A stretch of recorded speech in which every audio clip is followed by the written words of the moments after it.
welcome back again to another episode here on the Time to Thrive podcast. We are ready to jump into the last one that we're posting, right, of this month? Yes. The temptation one? Next week's episode will be just our final thoughts and closing of the series, but this is the last, actual study of so temptation. We're excited. Yeah. I'll let you say a little thingy. So, normally we would have a guest here today with us, but unfortunately, due to sickness and scheduling, we are unable to have guests with us here today. So, we reached out to a couple different ladies. I'll let you finish explaining. And it's really exciting. I thought this would be really nice. We reached out to some Christian ladies who they are all married, and we asked them some of the questions that had to do with what we would ask a couple that would be on the podcast, and they gave some awesome advice, and we'll read the questions later, but it is encouraging to hear these things. I haven't read them yet, so I'm not sure what it is, so I'm super excited to be able to see their answers to the questions as well. So should we go ahead and get started? Yeah. Alrighty. So the first question that we had asked two women was, what are some temptations that you faced early in your marriage? So I'm going to read the first one. They're all from anonymous. Yeah. So the first one says, an early temptation in our marriage was my continuing to live my life as a single person and thinking of myself first in decision making, in submission, etc., and not as a two become one biblically married wife. That stubbornness caused many arguments with my husband, changed my mindset and actions to be the wife God expects me to be now. And it has been, and it continues to be a challenge. But when I humble myself and cry out for help, He always gives me the strength to obey His word. And then He blesses my marriage in ways that I have never dreamed. He is so faithful. So that was one of the answers that we have. And with that same question, that was really good. Another one, she said, I would say something that was like a subconscious temptation that even still to this day is hard not to fall into is putting my husband above my relationship with God. It's very tempting to depend on the person you love and see every day for your emotional and physical well-being. It's easy to fall into a habit of running to your partner for comfort, safety, emotional support before running to prayer. This is definitely an area I still fall short in, and I have to check myself on quite often. That's really good. I feel like those are things that you don't think of as often. Yeah, absolutely. Especially with the first one. I feel like that could be a little more common with women who get married later in life. Definitely. Or even just don't date for most of their life. Yeah, and having that, strong, independent will almost of I can take care of myself, and that whole definitely I think that's something I'm gonna have to kind of keep myself in check when I do step into a relationship like that, because I even find myself tempted nowadays to have kind of that self-sufficient attitude just because my parents raised me to be very independent and support myself. Absolutely. And so I feel like sometimes I can get so caught up, and it even causes just this unnecessary stress and anxiety because I'm it's all on me, and then I'm wait, no, it's all on God, and then I'm just following in His will and what He has planned for me. So I think that's really good that they spoke up about that. And on the second one as well, talking about how sometimes it's easier to go to your partner, your husband, when you are really, really struggling or looking for them to give you validation and support, emotional and physical well-being is what she said. And that can be a toll on your partner as well, I'm sure. And I feel like that's even in relationships, friendships. You have that one person that you rant to, and it's well, have I ranted to the Lord about this? So that's definitely, and that shows us that I think when we think of temptations, we can have we think of a big sin or an definitely open sin. Or a lust or a very physical temptation.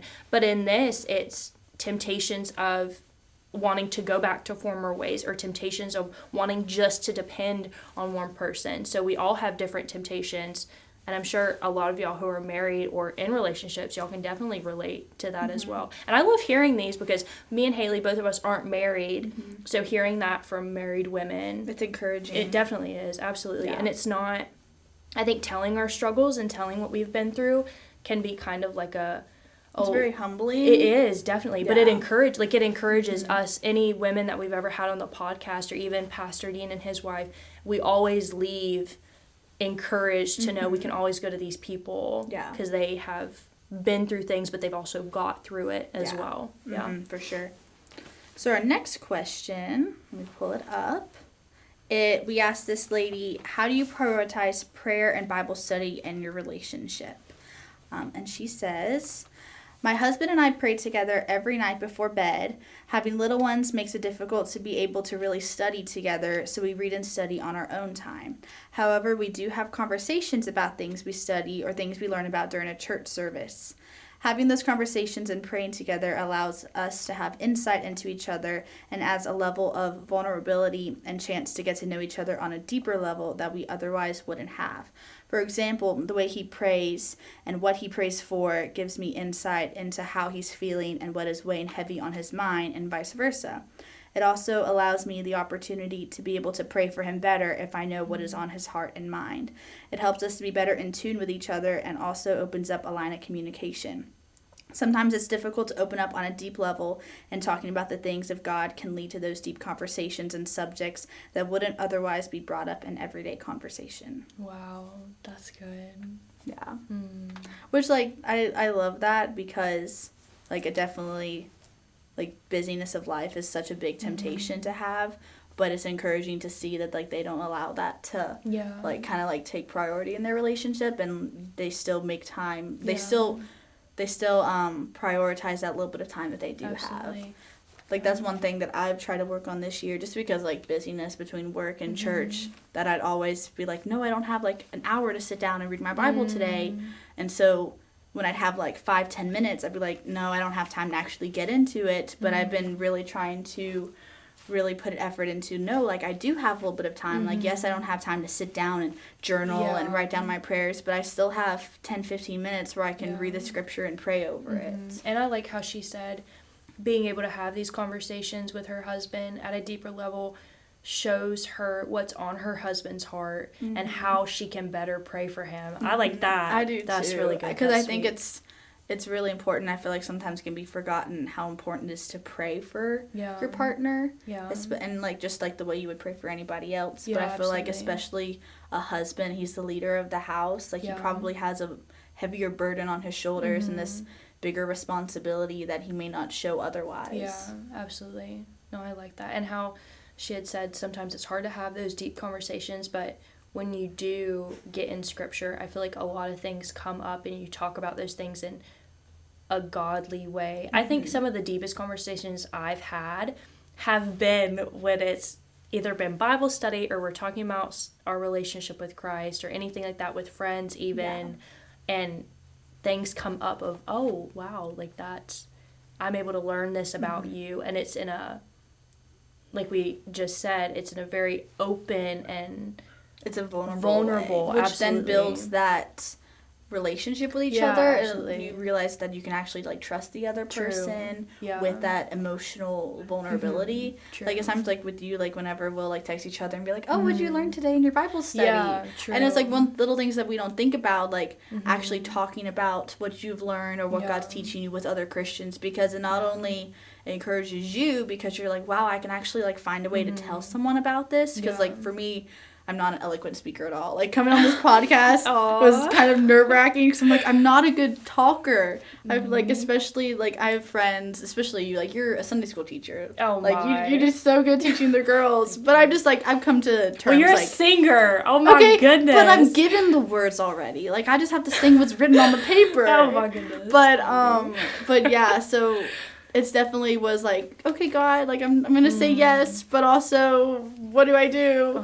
But I think having that practice of talking about what you've learned and what God's working in your life with other people is just so beneficial. Yeah, and I think that's something you learn over time. Like, I think it's not instilled in us to get those deep conversations going. So I think definitely mentorship and discipleship definitely bring those conversations out where you have that person, like you said, you can trust. Yeah. And then more and more when you get older, you have those people who you can go to that you know you can trust. And then in that same way, you know how you can be there for other people to also be able to pour into you as well. Yeah, no, that's good. Very good. Okay. And then we have our last one. The question is, looking back over the years, how has overcoming temptation helped make your marriage stronger? And this lady wrote, trust is one of the fundamental things that is key in marriage. Thinking on this question, I can say in a thankful way that my husband and I haven't been tempted in a way that would affect our marriage.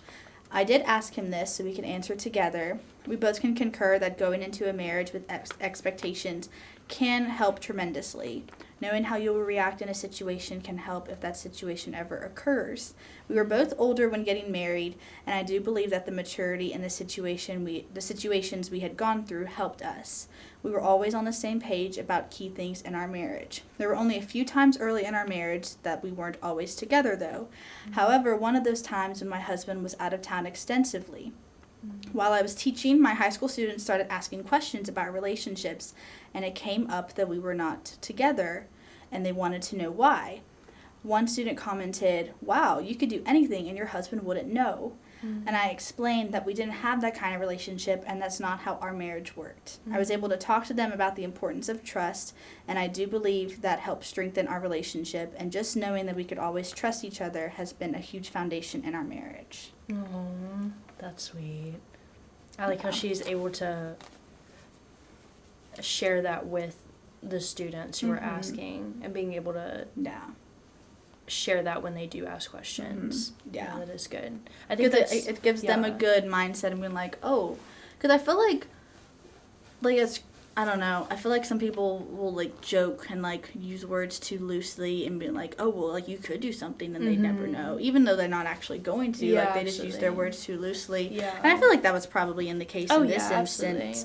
But she was able to turn it around and be like, no, like that's not the right thing to do. That's not what we do. True. And she probably was able to explain to them like, had that happened, like the consequences it would have had.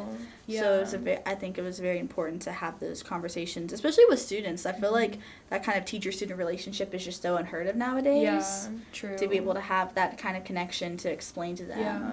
And I think that's also how children are always watching, always looking, always having questions. And definitely wherever we go, I think especially in a marriage, because I know people in a marriage where you know they are devoted to the Lord, they're both working to help each other in the Lord, they act different, they talk different, they sound different. Not saying that they're perfect by any means, but you can tell that something is different, that these people are different. So it does make a difference when you are, like we said, going in the Word together, trusting your partner, and she had even said how going into marriage, they were on the same basis of, we agree on these things. We know this is how we want our family to be or how our marriage is to be. So being on that same page definitely takes a lot of trust at the beginning as well.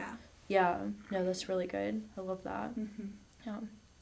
So I know that was a kind of new structure that we had. I loved that. I kind of did too. I wish we had more. Yeah. I wish we would ask more. We'll have to do more. We hope that we don't ever have to do that again because like we miss having actual guests with us here in person. Yeah. But it is really cool to have those little anonymous people share some wisdom with us. Absolutely. And we do want to thank the women who did write these things. We really appreciate it to being open, and even though it was anonymous, things like that is just encouraging for me who has a boyfriend, Haley who is single, and being able to look and know that, well, like I said earlier, that there are these people who we can always reach out to or always know that other Christians have things that they work through as well. Because sometimes I feel like we can think, oh, like I'm the only one struggling with this, but the more people speak up about it, we can find out that it's not necessarily a common thing, but we're all human. We all struggle in the same ways. Yeah, absolutely. And then that's part of life. Like, we're going to struggle, and then it's like, well, when we get through that struggle, what are we going to do with that? Of course, praise the Lord and thank Him,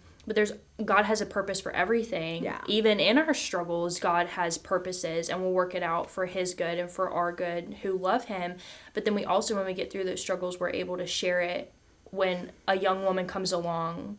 For instance, if you're married and you've had a hard time, or instance, you can relate to her in something that she's struggling with in her marriage, you're able to sit there from your struggle and how you and your husband got through it, you're able to share it. So it's so encouraging. Never think that your story is too little or too extreme, because if you pray, God, give me someone that I'm able to share my story with and help, I do confidently believe, that he will use your story. So, it is encouraging. Yeah. Well, thank you guys for tuning in with us. I liked this episode. Yeah, it was really good. Yeah. So this is like the last episode of our Temptation series. When you come next week, we'll just be recapping, sharing our last final thoughts. Yeah. I'm excited. Yeah, me too. This has been a really good word for this month. We were kind of scared whenever we thought about it. Definitely. Like, we thought commitment was kind of rough. When we were studying, we were like, what do we do? Just because I feel like it's such a, not really taboo, but it's I was going to say taboo. Like, I feel like it's just, when you think of temptation, you always think of, like, lust or just, like, the really, like, big, like, outspoken, very, like, showy sins. And then we find out that there's other ways we're tempted, not just by physical things. Absolutely, yeah. So we appreciate y'all going along with us. Definitely, if you haven't watched any of the other videos that we've done, we did some Bible study. We did our memory verse. We went through that. So definitely encourage y'all to go through that. Make sure you like, comment, and subscribe, and definitely share it with a friend. If this encourages someone in a relationship or anyone struggling with anything, or you think that a couple would, or even anybody single would benefit from this, definitely share it with them, and make sure to follow us on Instagram and Facebook and all of those nice little thingies. We'll see y'all next week. Alrighty, bye y'all. Bye.